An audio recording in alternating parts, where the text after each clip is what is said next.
A nivel nacional hay por lo menos un oficialismo con una base electoral bastante consolidada, que ya la tiene hace bastante tiempo, que es hoy la base electoral de Cristina Kirchner, y esto está pasando hace bastante tiempo, ¿no? Como que es más o menos un tercio del electorado es que responde al oficialismo, y de la oposición también lo mismo, ¿no? Más o menos un tercio, que es como una especie de reacción ante el oficialismo. Y hay un 18% del electorado que generalmente está virando de un lado a otro y que define las elecciones.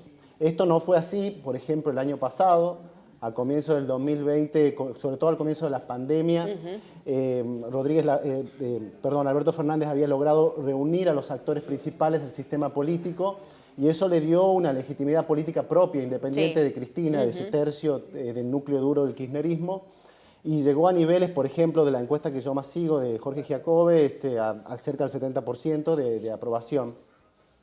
Ese Alberto Fernández con capacidad para divorciarse de Cristina, porque tenía un poder político propio, se fue diluyendo a medida que la gestión fue pasando, la pandemia y sobre todo la cuarentena se extendió demasiado, se vieron las consecuencias económicas. Conforme a él también radicalizó su discurso para congraciarse con Cristina y eso le quitó cierta legitimidad de sectores independientes. Hoy también hace poco decía también un analista político que si Alberto Fernández se tendría que divorciar de Cristina, Cristina se queda con los hijos, la casa y Alberto Fernández con el crédito del banco hipotecario, una cosa así. Claro.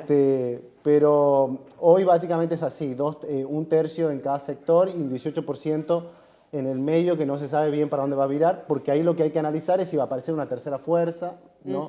Que pueda cautivar, digamos, a los sectores desencantados del macrismo y a los sectores desencantados del kirchnerismo. Y bueno, ahí está flotando la opción de Randazzo en provincia de Buenos Aires, que amaga. Dentro del oficialismo también hay cosas muy extrañas, como el fenómeno de Bernie, por ejemplo, criticando abiertamente hasta hoy al presidente Alberto Fernández. Bernie es funcionario del preferido de Cristina, que es Axel Kicillof.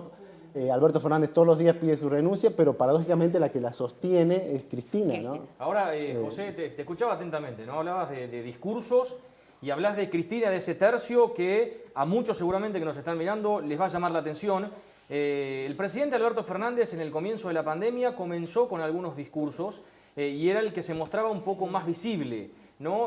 Cristina volvió a aparecer hace poco y dio algunos discursos que dejaron mucha tela para cortar, ¿no? ¿Pensás que vuelve a reaparecer un poco la figura pública de Cristina, que dicho sea de paso, imagino, ¿no? En tu análisis es una de las líderes políticas con mejor discurso en Latinoamérica, ¿no? Sí, eso es cierto, ¿no?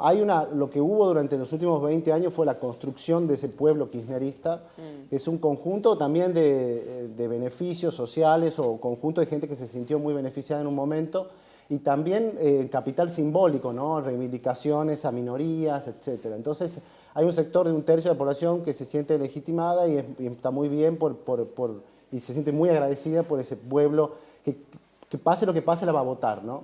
Lo que sí analizamos en las últimas intervenciones públicas de Cristina, por un lado apunta al sector joven, ¿no? Él, digamos, claramente está sintiendo de que ese sector, que era un sector que estaba liderado por el kirchnerismo, el sector joven, de hecho la izquierda casi no tiene relevancia en Argentina porque el kirchnerismo se lo comió y sobre todo se lo comió en ese segmento de la juventud, siente que está perdiendo capacidad electoral en ese sector de jóvenes y también está apuntando a la cuestión de la recuperación económica, ¿no? Por otro lado, lo que pasó recientemente, mencionar al gobernador Mansur en unas intervenciones, bueno, lo que hace es reivindicar, digamos, su postura de tener mucho cuidado con la intervención de los gobernadores. Hasta ahora lo que hay en la política argentina es la ausencia de liderazgos en el interior. Por ejemplo, vos ves dentro del oficialismo, ¿quiénes son los presidenciables en el 2023? Eventualmente el preferido de Cristina, que es Kicillof, de la provincia de Buenos Aires, ella que es senadora por provincia de Buenos Aires, Máximo Kirchner, que ahora es un dirigente de provincia de Buenos Aires, y dentro de la oposición lo mismo, Rodríguez Larreta, Vidal, Patricia Bullrich, son todos de Ciudad de Buenos Aires. Entonces hay una ausencia total de liderazgos en el interior. Lo intentó Mansur en el 2019 y quedó afuera totalmente del armado, y es la persona indicada como para mostrar simbólicamente de que nadie puede levantar la cabeza dentro de los gobernadores. O sea, vos considerás que ese comentario no fue al pasar como consideraron No. desde el oficialismo. No, para nada. Ella lo que hace es reivindicar el liderazgo, digamos, de todo un sector que el liderazgo de la provincia de Buenos Aires, de la ciudad de Buenos Aires, y también de que ningún gobernador se anime a hacerlo. Y ninguno lo ha hecho, tanto del oficialismo y los pocos que hay de la oposición, como Gerardo Morales, ninguno tuvo la capacidad de convertirse en un líder atractivo nacional, ¿no? Ninguno. ¿No? Ahora, Hoy la política se maneja en el Gran Buenos Aires y Ciudad de Buenos Aires. pensando en eso, ¿no? Pensando en las elecciones y en el territorio que en algún momento perdió el kirchnerismo, que son territorios electorales fuertes en la República Argentina: Mendoza, Córdoba, Santa Fe, Tucumán, que aparece como la sexta provincia, sexta sección electoral. ¿Cómo ves ese análisis pensando en las elecciones, en el armado político de Cristina Fernández de Kirchner nuevamente como conductora, ¿no? No, ella sabe que las provincias que son las provincias, digamos, de la Pampa húmeda o de sectores económicos dinámicos, generalmente lo pierde, digamos, su bastión es provincia de Buenos Aires, sobre todo el primero y el segundo, el tercer cordón, y después las provincias tradicionales de Argentina, las históricas, Santiago del Estero, Jujuy, generalmente gana el oficialismo, ¿no? El oficialismo. Así que en el caso puntual de Tucumán, acá, por ejemplo, ya bajando a la cuestión local, la novedad no es la división en el oficialismo, que siempre hubo pujas internas, la novedad es la intensidad de la pelea, ¿no? Eso es lo curioso, ¿no? Y eso ¿Cómo no qué, se sabe, por ejemplo? bueno, por todas las intervenciones públicas que de un lado y del otro, y el nivel de las acusaciones. Hay un punto de ruptura que no había antecedentes. En el 2007 hubo una interna muy grande, pero enseguida fue una interna enorme. Se dice que gastaron $3 millones en esa interna. Pero eso se solucionó con una interna, ¿no? En este caso, y el liderazgo del peronismo se consolidó durante mucho tiempo. En este caso es distinto. Yo creo que acá es una cuestión mucho más disputada y de resultados totalmente inciertos. O sea, uno no sabe qué va a pasar.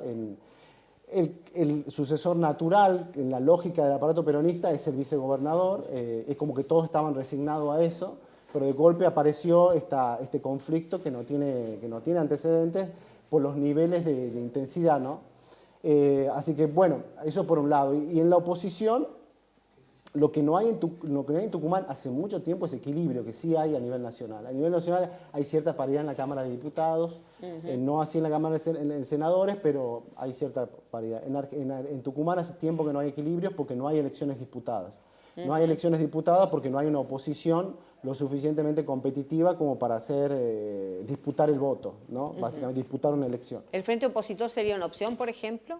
Un frente opositor combinado sería una buena opción en una oportunidad inédita que es de cierta fractura en el oficialismo. Claro. Pero evidentemente ya desde octubre del año pasado hay diálogos, reuniones, y eso parece imposible. La excusa hoy es la incorporación de Bussi, pero yo siento que esta disputa entre la vieja guardia radical, que tampoco son personas grandes, digo vieja guardia por...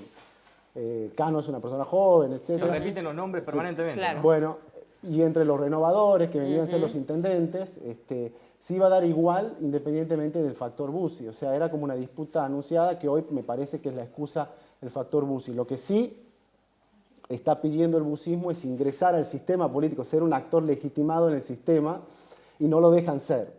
Eso tiene sus consecuencias, de que absorbe mucho del voto antipolítica. O sea, los sectores jóvenes, chicos de 18 años, 19 años, la principal preocupación que tiene la provincia sigue siendo la seguridad. Entonces termina pasando de que el voto opositor se disgrega. A ver, en los regímenes presidencialistas, que son como... es muy importante tener varios líderes opositores, porque el presidente es muy fuerte y si hay un solo líder opositor, enseguida puedes tener una política de desgaste. Entonces uno tiene que tener de todo, halcones, palomas, etc. Pero eso es muy distinto a ir disgregados o separados, ¿no? Claro. En el caso de Tucumán, yo creo que tiene que haber muchos líderes opositores, pero tienen que tener una estrategia combinada para lograr elecciones competitivas. Es lo que no va a pasar, lastimosamente. Ya estamos a una semana, 2 semanas, sí. Y es muy difícil de que se llegue a un acuerdo, ¿no? Volviendo a lo que dijiste al comienzo, ¿no? La imagen del presidente de la Nación comenzó siendo positiva en pandemia y fue decayendo con el paso de los meses. ¿Pasa lo mismo en Tucumán? Digo, el gobernador que está alineado con Alberto Fernández, ¿ha decaído también la imagen de Mansur? Bueno, sí, nosotros tenemos unos números de encuestas que hicimos el año pasado, precisamente con Jorge Giacobbe, y la verdad que la imagen del gobernador es muy mala. Ahora, pero ¿por qué un sector todavía significativo logra cautivar un sector significativo del electorado en las elecciones?